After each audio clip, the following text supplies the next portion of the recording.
Good morning. How are you? We're in the 30s here in Virginia, so it's getting a little chillier. And for most of us, the campaign feels cold because these are the same issues that we've been working on, and we can't figure out why others don't have the same view as we do, or at least how they could possibly not have made up their mind. But that's where we are.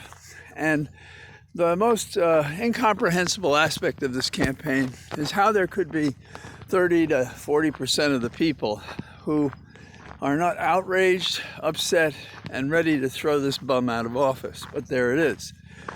When I was a leader of a local Democratic committee, I used to have a standard for how we chose candidates. And the first standards, I call it my 4 C's, if you will. C. The first one was content. So what does the person have to say? What are they going to do?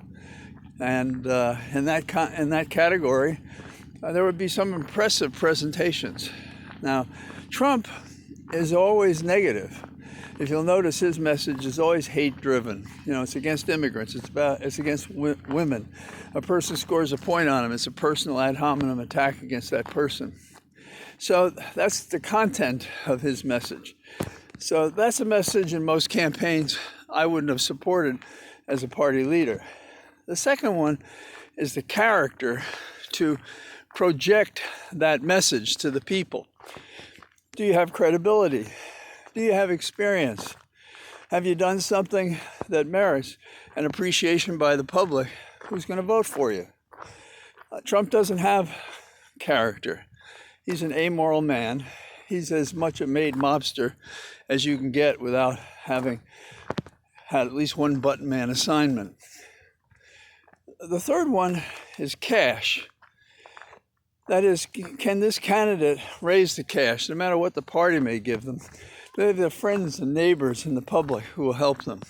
Now, Trump in the first campaign probably snaked money into his campaign in all sorts of ways. He's apparently having trouble this time. And we know that not because we have to trust what he says, but because he's pulling back his spending in different states.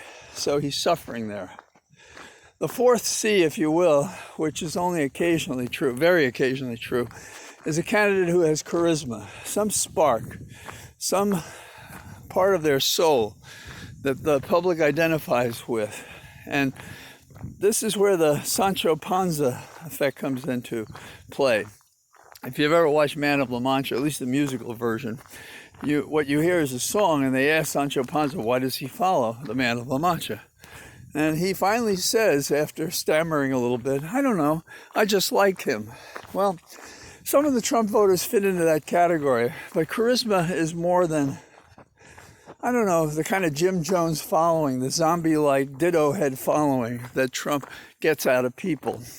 And on the merits, we have to look at the campaign and say that a person who's spewing hate is not a person that we want to govern. And we may not want Eisenhower normalcy. We may not want dullness. But we know we don't want to wake up every morning and hear the same garbage we hear now while Trump is the chief executive. So the question we look at is, why are we even concerned about it? Because in a fair election, the number of people that are going out and the polls all indicate this is over.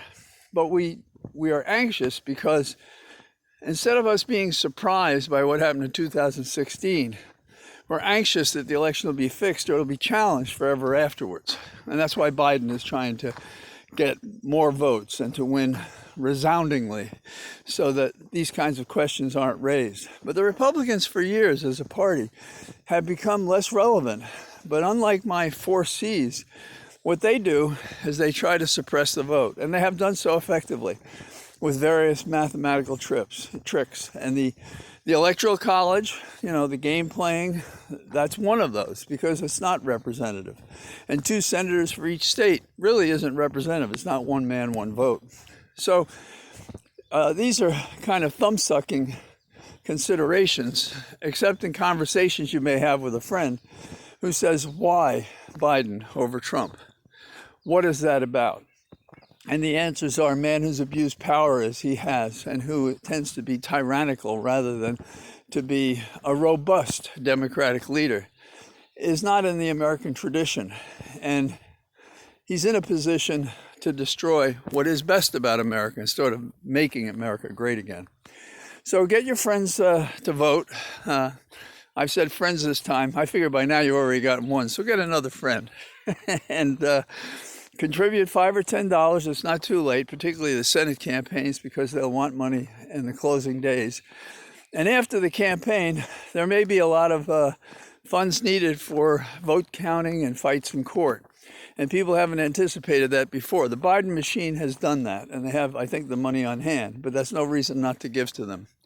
In the meantime, be well, don't be too chilly, and I'll talk to you tomorrow. Bye-bye.